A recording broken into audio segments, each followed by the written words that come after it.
We take the approach that the students there's a hierarchy of needs that need to be met, and before they can even think about doing their maths and English in class, they need to be physically and emotionally, spiritually well. So we make sure that we support those needs as well. So the nutrition program's a really important part of that.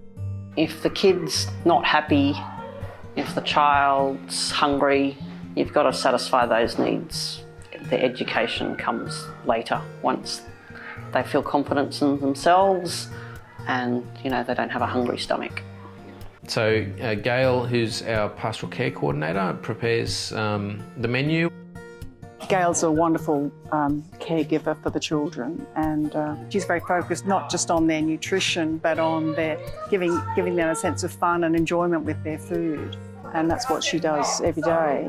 I love every week thinking of ways to please them with food.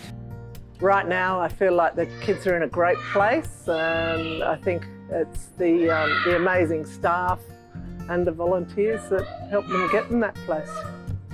I've seen huge change, not only, in their eating patterns, but in their behaviour, the fact that, they own the school, it's their place.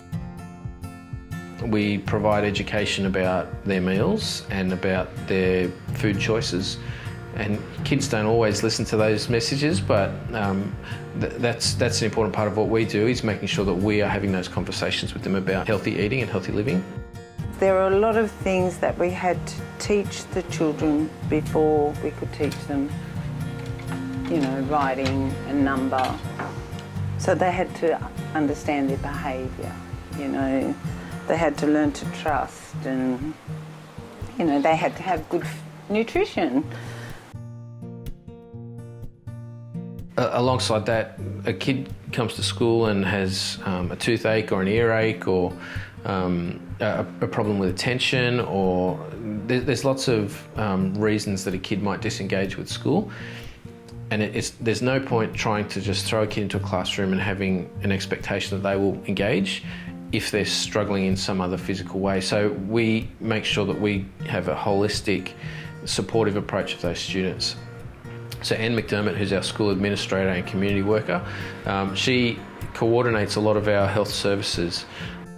Our paediatrician is able to really supply top service to the children, to the families and the children.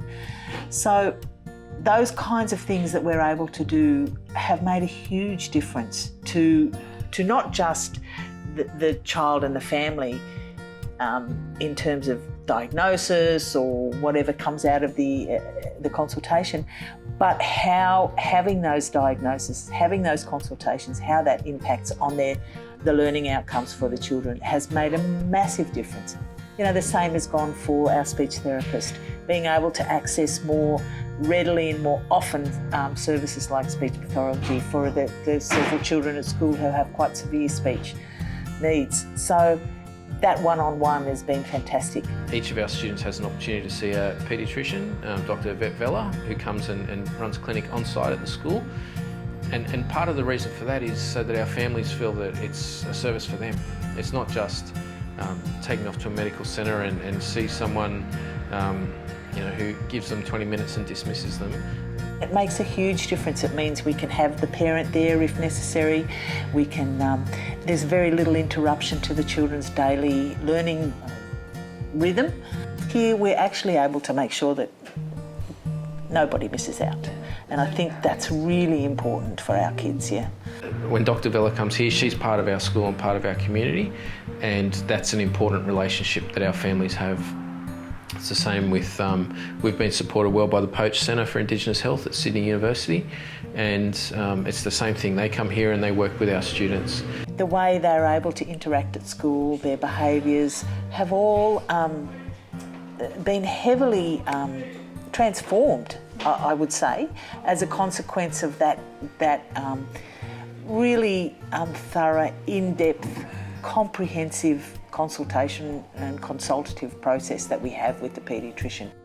Separating health and education for kids doesn't make sense. They're so overlapping. And kids' health needs and educational needs are so intertwined in what they mean for a kid's learning outcomes. I feel like looking at kids, particularly kids with disadvantage, who are more prone to health challenges, who are more prone to disengagement, who don't necessarily have all the supports that their peers in a mainstream school might have.